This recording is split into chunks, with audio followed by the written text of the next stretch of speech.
Snowpiercer's TV show adaptation has been a sleeper hit among fans after its first season aired in May 2020.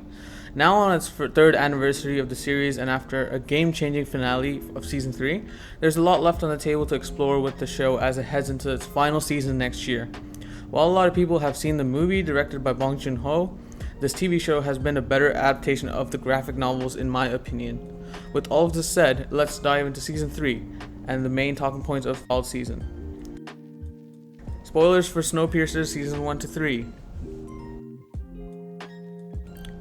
Now I won't lie, the start of the season was a little underwhelming compared to the back end of the season and the finale, but Season 3 starts off 6 months after the end of last season with the train split up, with Layton, Josie, Ben and Bess, and a few others on the run as they test Melanie's theory of the earth warming itself up, with Wilford tailing the crew with everything he's got, even as going as far as cooling down the rest of the cabins on the train to catch the runaway engineer crew.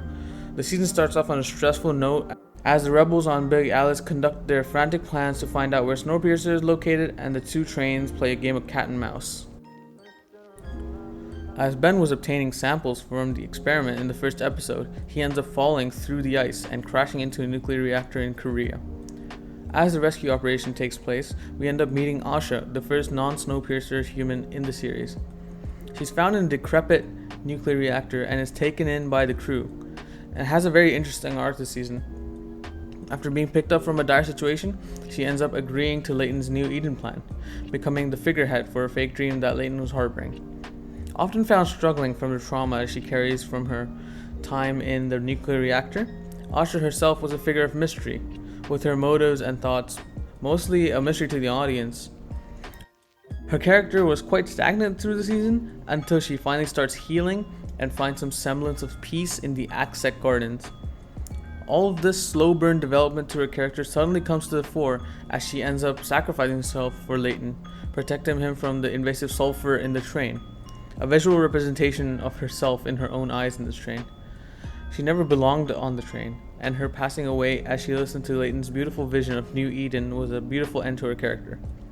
Personally, though executed well, I think her character arc could have been fleshed out a lot more, and she could have continued into the season as well. Her death felt slightly unnecessary, but a solid character nonetheless. The next turning point in the season was a confrontation of the runaway Snowpiercer and Big Alice, as Snowpiercer was running out of food and materials. A pretty straightforward confrontation. The rail yard scene was great payoff to the struggles that the Snowpiercer crew and the rebels of Big Alice had been working hard for in the season so far. Layton taking advantage of the shock that Wilford goes through after seeing Josie smash the window of the cockpit was a great moment, and seeing Wilford finally fall was a very gratifying sight to see after all the bullshit he's put our characters through. With the train back under Andre's control, the people are now made aware of the promise of New Eden. Fueled by the existence of Asha, Layton lays the seeds of this idea as he tries to push his way to the Horn of Africa. He uses the typical tactic of a governor, providing false hope and evidence and coercing the public into choosing his choice. Ultimately setting it up to the vote, he gives the train a sense of fair governance while he eventually ends up with the result he wanted through Asha. In the meantime, Pike feels a sense of injustice after Layton returns to the Snowpiercer and assumes control of the train immediately. Having staked out in the freezing cold for 6 months with Ruth, he feels pangs of injustice as Layton essentially abandoned everyone to collect data on Melanie's borderline crackpot theory, with his actions having led to multiple sacrifices for his sake and cause as a leader. This arc that Pike goes on was much needed due to the rather action-heavy nature of the season thus far, with interpersonal relationships and political alignments in the train having been rather overshadowed in the last 2 seasons. The tension slowly builds between Pike and Layton as he continues to be busy with train repairs and other runnings of the train while Pike is ignored. With Pike and Ruth growing closer, he eventually opens up to his idea of Ruth running the train, which she swiftly shuts down. Unsatisfied, Pike finally begins his assault on Layton and his kid. Pike's always been an anti-establishment freedom fighter. This is a core theme of his character. To see him slowly falling to the wayside due to his character flaw, as you could call it, is very poetic. As he derails in his mind from the day-to-day runnings of the train, carried away by his grand plan to take Layton's head, he crosses a line he never should have gotten near. Deluded by the feeling of betrayal as Layton chooses to ignore yet another Cayley tradition of naming their children after the city they're closest to, Layton, failing to follow Cayley traditions, puts Pike over the edge. When he chose to set fire to the baby name tree, when he blew up the homemade bomb he created, Pike ultimately ends up betraying his own people, as he lets himself be consumed by a rage that was never necessary to begin with. A rage he himself forged to fight the battles he needed for the tale. A man chosen by violence. The way that Layton and Pike settle it is brilliant, in my opinion. A truly fitting way to settle the differences that two former Cayleys have. The final confrontation and the knife fight is very indicative of the relationship Layton and Pike always held. Raw, pure emotion coming from Pike, and the political, layered emotion of Layton, who asks Pike to be the godfather of his child, for protection and forgiveness for the things he's done so far. In a final burst of emotion, Pike decides to lay it all out, and ends up dying in Layton's own hands, with Layton's lie of New Eden staying intact. So where is Wilford in all this? Rotten in a cell, having visions of Melanie talking to him to cope, hitting rock bottom.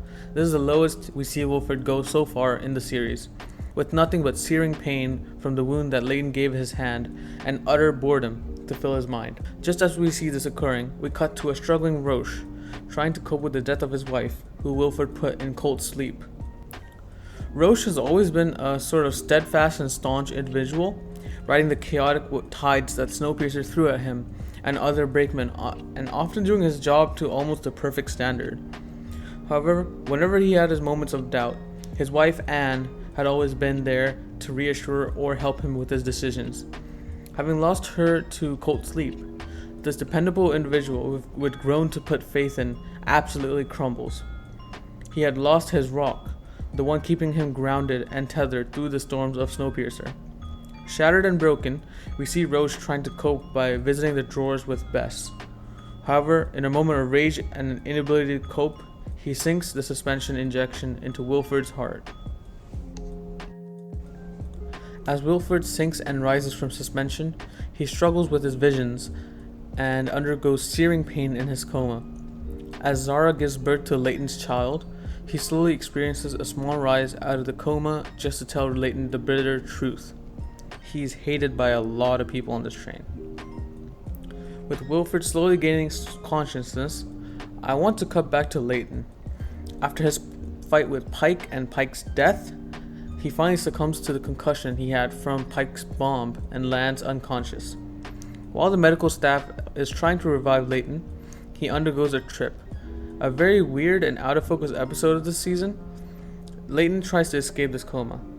After a struggle with this trippy episode, Layton wakes up from his coma and realizes something groundbreaking for the story.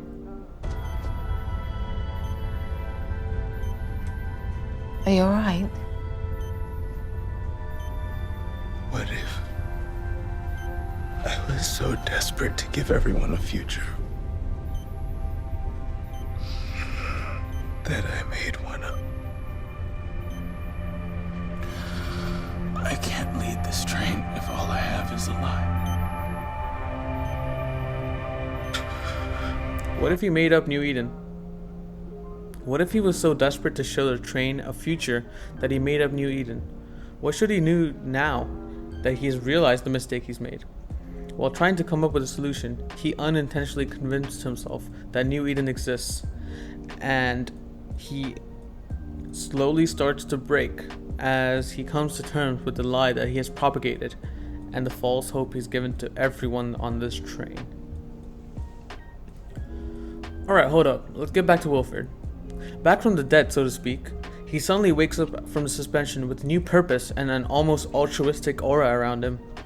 In a very out of character moment, Wilford figures something out. Melanie might be alive. With Wilford's theory, the crew takes a detour to try and obtain Melanie. A very heartfelt sequence is shown to demonstrate how Melanie has barely lived through this ordeal through a track scaler, and Snowpiercer manages to pull off a very straightforward rescue mission. For the first time since Season 2, Episode 6, we see Melanie Cavill back on Snowpiercer. With Melanie back on the train, she meets with Wilford in secret and reasons the New Eden plan, which she finds risky due to the lack of sufficient evidence. After discussing it with Layton and the engineers, she starts to lose hope in this plan as she perceives this plan for what it is.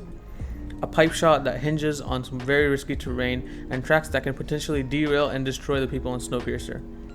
With all this in mind, everyone on the train attends their party that celebrates their last ever passing of the pyramids of Giza.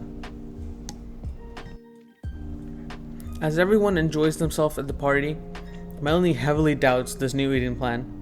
As she brings this issue up with Layton, however, she is met with a surprisingly belligerent and steely Layton, who firmly tells her that they are headed to New Eden. Pissed off, Melanie pulls off the defining moment of the season. She sneaks off to the announcement booth of the train and spills it all. The journey to the Horn of Africa is not safe. The track is unsound. If we knew what we would find when we got there, it might be worth the risk, but we don't. New Eden is a fiction invented by Layton. He and his crew have never been there. He lied to you. She tells everyone that New Eden is a lie and is based on nothing but hopeful evidence. The train reels in shock as Layton and co. rush to the engine as they are found to be locked out by Javi and Melanie. The train now returns to a similar position to Season 1. A power war ensues with 3 different factions: Wilford, Melanie, and Layton. The train is split evenly among these 3, with an intense struggle ensuing between the confused masses of the train. I won't lie, I missed this vibe of Snowpiercer, where everything was on the line and the train was split evenly. As we go into the finale, we enter it with the most thrilling position Snowpiercer has ever found itself in. Stay or leave. The train was truly brought to its knees by its leaders. With the finale underway, we are told that there are less than 24 hours till the turn for the Horn of Africa approaches. Knowing this, Melanie meets up with Wilford and makes a deal with the devil himself. Since saving passengers is her utmost priority, she was cornered, and this was the only way to guarantee future safety of the Snowpiercer, rather than having it collapse on itself. However, instead of another long, drawn-out battle between Layton, Melanie, and Wilford, something different happens.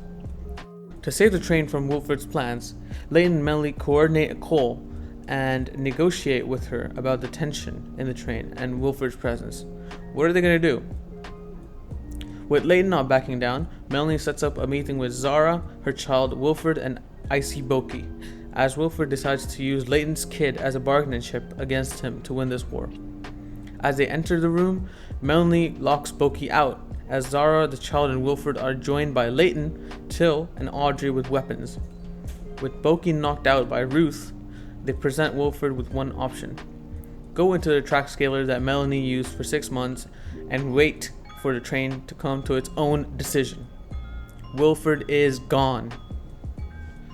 Melanie and Layton come to a decision to split the train and allow the people who want to leave to join Layton, and for the people who stay on the train to side with Melanie. For the first time in 3 seasons, the train is given the choice, and a choice has been made.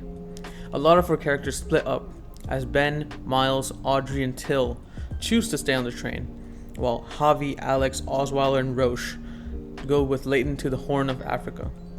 Audrey reinstates herself in the night car as everyone says goodbye, and here we have it. Layton's train heads to the Horn of Africa while Melanie's train continues on. We then have a beautiful sequence of Audrey singing as Layton's train struggles through the Horn of Africa.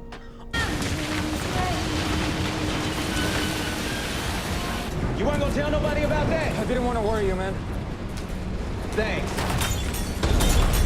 Smooth place at the end of the line with crackling fires and quiet flames. Do the trees bend down, fold their arms round you?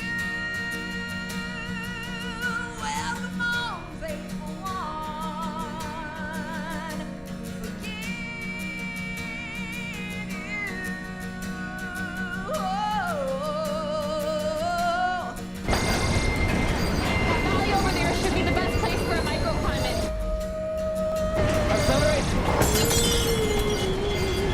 Temperature full speed.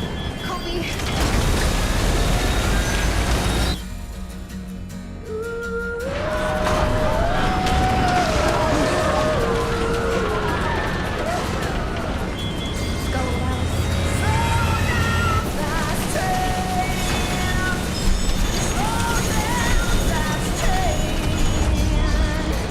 Take me with you.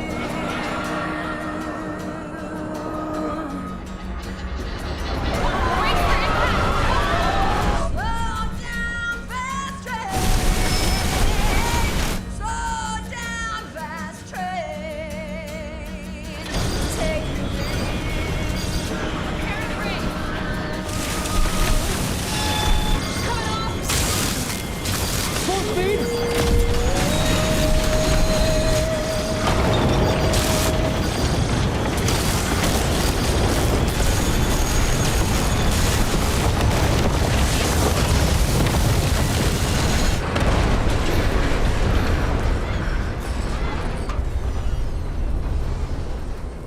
We're here. We okay? It's okay. What's the temperature, Alex? I'm reading. It's -10. But we slowly see the temperatures rise in the train's thermometer. In a truly cathartic experience, the temperatures go from -15 to -10 to -5 and finally into the positive temperatures.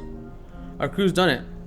Layton and the crew step out onto the valley with running water as they experience the planet in its full glory once again. New Eden was real. Layton did it. Yeah, let's get out of here. Hey. Watch it. Okay. Watch out.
Belief was real and it was all worth it.